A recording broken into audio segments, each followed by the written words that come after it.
Hello everyone, আজকে আমি আমার এই ছোট্ট গপুর অঙ্গরাগ করব। এই গপুটা আমার কাছে অনেক দিনের পুরনো গপু।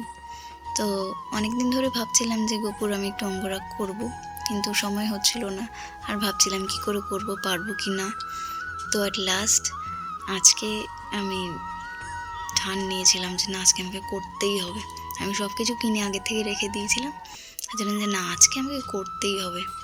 যতই আমি বিজি থাকি আমি করবই আজকে। আর ভয়ও পাচ্ছিলাম যে করতে পারবো কি না। তো মোটামুটি আমার প্রায় হয়েই গেছে।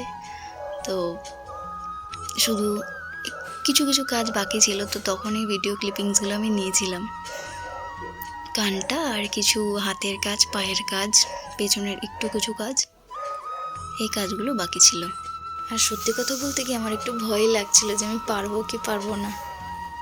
তারপরে ঠাকুরের নাম করে শুরু করে দিয়েছি। আমি বললাম যা হবে দেখা যাবে, শুরু তো করি আগে। তারপর দেখলাম না, আস্তে আস্তে ঠিক পারছি মোটামুটি একটু একটু। তো মোটামুটি করে ফেলেছি। দুই হাতে আবার পালক করারও চেষ্টা করেছিলাম, তো দেখলাম যে লুকটা ভালোই লাগছে হাতের দিকটা। তো আবার পেছন দিকে আমি আবার একটুখানি কোমর বিছে করার চেষ্টা করেছিলাম। পেছনটা ঘোরালেই আপনারা দেখে দেখুন পেছন থেকে কি সুন্দর কোমর বিছে করে, খুব কিউট লাগছে দেখতে। তো এটা করে দিয়েছি যেন গপুকে আরও বেশি কিউট লাগে দেখতে। তো এটা ultimate final look, after and before look. তো থ্যাংক ইউ।